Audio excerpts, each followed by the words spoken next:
दोस्तों one plus सिर्फ एक फोन ब्रांड नहीं है, ये एक पर्सनैलिटी ब्रांड है। जो कंपनी उन्होंने अपने लिए एक नीश बनाया था एंड्रॉइड एंथुसियास्ट्स के बीच में और पावर यूजर्स के भी बीच में, अपने नेवर सेटल मोटो के साथ और बढ़िया सॉफ्टवेयर के साथ। पर जैसे जैसे उसकी पॉपुलैरिटी उसको मेन स्ट्रीम में ले जाती गई, प्राइसेस उनके बढ़ते गए और उन्होंने अपनी यूनिकनेस बनाई रखी अपने फैंस को खुश रखने के लिए। पर वो सब कुछ अब बदल रहा है। वन प्लस को उसकी सिस्टर कंपनी ओप्पो ने अब्सॉर्ब कर लिया और उनके सॉफ्टवेयर एफर्ट्स को भी मर्ज कर दिया गया है और एक जो अलगाव था वन प्लस के ब्रांड में वो अब अलग हो चुका है। जो brand new one plus 10T 5G है वो थोड़ा अलग है क्योंकि टी डेसिग्नेशन तो ज्यादातर मीडिया रिफ्रेश के लिए इस्तेमाल किया जा सकता है, पर कोई वन प्लस 10 आया ही नहीं था। ये वन प्लस 10 प्रो से नया है और यहाँ पे कुछ ऐसे फीचर्स है जिसको कि आप ज्यादा मॉडर्न मान सकते हैं। पर क्या इसको सक्सेसर के तौर पे लॉन्च किया जा रहा है प्राइस से और पोजीशनिंग के मामले में? तो आपको क्या मिल रहा है यहाँ पे? क्या एक पुराना सा फोन है या वन प्लस ने यहाँ पे कुछ नया किया है? आइए देखते हैं हमारे one plus 10T 5G unboxing में।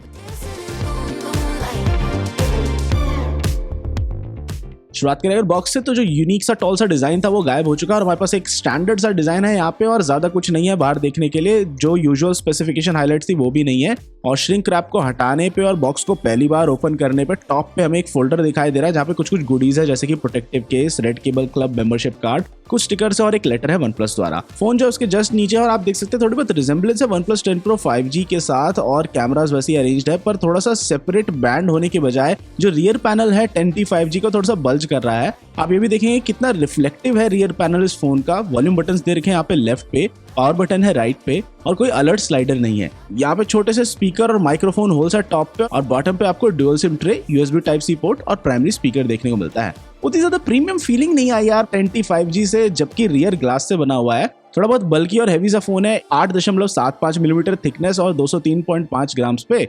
और जो फोन है ये उपलब्ध है थोड़े से टेक्सचर्ड से मूनस्टोन ब्लैक फिनिश में और हमारे पास जो यहाँ पे है वो ग्लॉसी जेड ग्रीन फिनिश है। हम इसके बारे में और थोड़ा डिटेल में भी बात करेंगे। आइए जरा फोन को पावर अप करते हैं और देखते हैं कि बॉक्स के अंदर और क्या क्या है। फोन के नीचे एक बड़ा सा हैवी सा 160 वॉट का चार्जर दे रखा है जो कि 10T 5G के 150 वॉट के पीक चार्जिंग स्पीड को सपोर्ट करता है। जितने भी वेरिएंट्स है 10T 5G को स्पीड को सपोर्ट करते हैं और अगर आप सेफ्टी के बारे में चिंतित है तो वन प्लस ने बड़े सारे मेजर्स यहाँ पे ले रखे हैं जिनके बारे में हम फुल रिव्यू में बताएंगे। और आप इस ब्रिक को इस्तेमाल कर सकते हैं अन्य डिवाइसेस को चार्ज करने के लिए, जैसे कि कुछ लैपटॉप्स वगैरह, क्योंकि ये कंपैटिबल है USB पावर डिलीवरी के साथ 45 वॉट तक। और फाइनली यहाँ पे एक रेड USB Type-C केबल दे रखी है बॉक्स के अंदर। सेटअप प्रोसेस के दौरान आप देखेंगे बड़े सारे ऑप्शंस है प्राइवेसी और पर्सनलाइजेशन के लिए और आप चूज कर सकते हैं सिस्टम फॉन्ट को, सिक्योरिटी सेटअप कर सकते हैं और नेविगेशन जेस्चर्स को भी प्रैक्टिस कर सकते हैं। यहाँ पे कुछ प्रीलोडेड एप्स हमें देखने को मिले, जैसे कि नेटफ्लिक्स, वन प्लस कम्युनिटी और एक गेम मैनेजर भी। और जो यूनिट था ये ऑक्सीजन OS 12.1 के साथ आ रहा था एंड्रॉइड 12 पे बेस्ड जुलाई सिक्योरिटी पैच के साथ। अगर आप सेटिंग्स के अंदर थोड़ा बहुत और खोजबीन करेंगे तो आपको कई सारे पर्सनलाइजेशन ऑप्शंस भी दिखाई देंगे।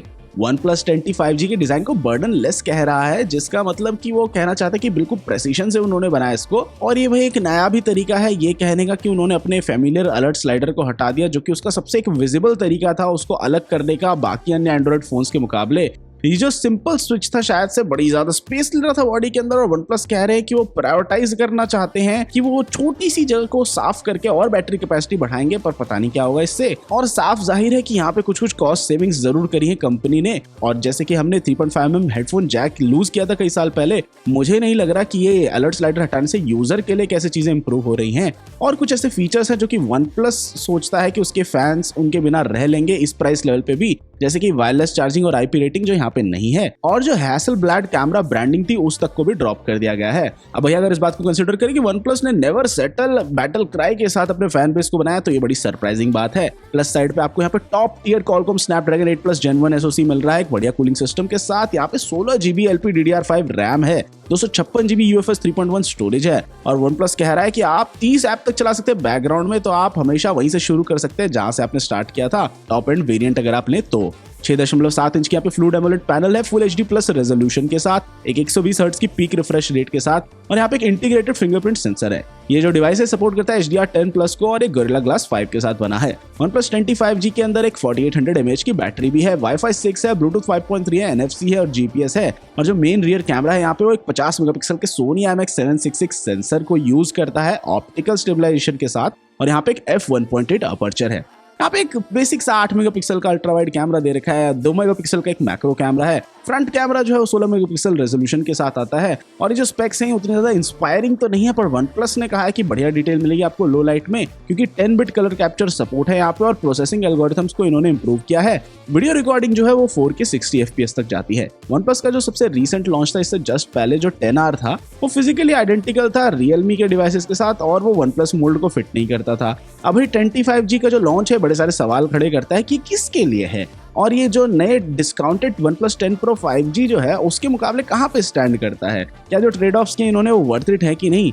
और सबसे बड़ा सवाल यह है कि क्या OnePlus अभी भी वही OnePlus है जिसको फैंस पसंद करते थे। वो सब अगर हम साइड करें तो अभी भी हम टेस्ट कर रहे हैं OnePlus 25G को ये देखने के लिए कि इसमें SoC पावर कैसी है, कैमरा क्वालिटी कैसी, बैटरी लाइफ कैसी, चार्जिंग स्पीड वगैरह सही है कि नहीं, और ऑफ कोर्स जो ऑक्सीजन OS एक्सपीरियंस है वो कैसा है। तो हमारे साथ जी जुड़े रहिए फुल रिव्यू के लिए जो कि जल्द ही आएगा, और मैं आपसे मिलता हूँ अगले वीडियो में।